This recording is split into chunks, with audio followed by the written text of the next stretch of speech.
The multi-million rand Nulane criminal case enters its 7th day today. The Free State High Court is expected to hear testimony from Kenosi Rabothoa Thubisi, that's an official in the Free State Agriculture Department. Yeah, now Thubisi could not continue with his testimony yesterday as he was too distraught, leading to an early adjournment. Let's get you a sense of what else you need to know. Newzroom Afrika's Erin Bates is watching the story. She joins us once again from Bloemfontein this morning. So Erin, what happened yesterday? Goodness, well, we didn't get much testimony. We adjourned early because Thubisi was so nervous that the presiding judge, that's acting judge Nompumelelo Gusha, encouraged him to drink water, to take his time. She broke several times in order for him to sort of gather his thoughts, but he was simply just too much of a bundle of nerves in order to continue with his evidence. And so she adjourned early, just after about 3 o'clock. In fact, as we were live on air, many in the Court M here in the Free State High Court came out because she'd adjourned early for the day. Thubisi is an official from the Department of Agriculture dealing with supply chain management, and his evidence was geared at confirming certain documents of which the state only has copies, but he really did crumple under the pressure of cross-examination, and even being led in his evidence, he was very, very anxious on the stand. Sure. We also understand that counsel for at least 2 of the accused have some kind of doubts about the Hawks. What's that about? Yes, Ayanda. So we heard that Thubisi had met with 2 members of the Hawks in the department's boardroom, the head of department's boardroom, and that he discussed what had happened back in 2012. This meeting with the Hawks was in 2021. He says they brought with them some documentation that he looked at in brief and referred to in his statement, but he himself did not write it. They transcribed what he'd said to them. He read through that and then signed it.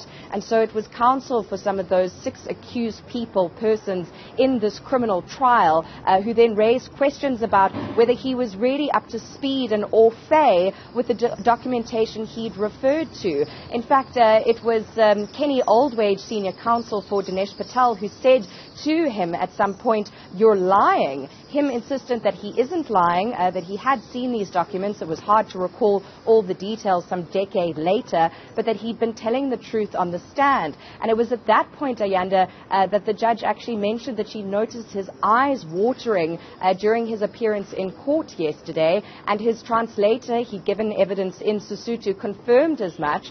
Thubisi said to us, outside court, that this is his first time in a case like this, and that he couldn't wait for the day to be over, but it's really weakened his evidence, the 6th witness from the state in this 25 million rand state capture criminal trial. Yeah, I suppose there's some kind of expectation that Thubisi will be back on the stand today, but do we expect anybody else to also testify?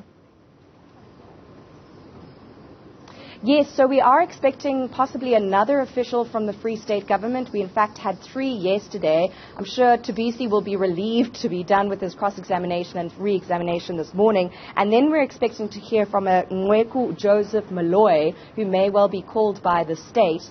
It seems as though much of this evidence is about the paper trail, as I've said. And here, Ayanda, payments from around 2012 have come under scrutiny.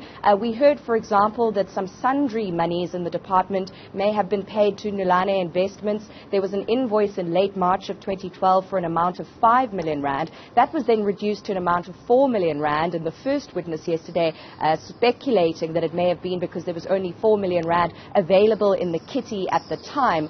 All of these figures adding up to that 24.9 million rand at issue here for that feasibility study, which paved the way for the 280 million rand alleged scam in the Estina Dairy project. A lot taking place. Thanks for helping us connect the dots as always. Erin Bates, live to us there from the High Court.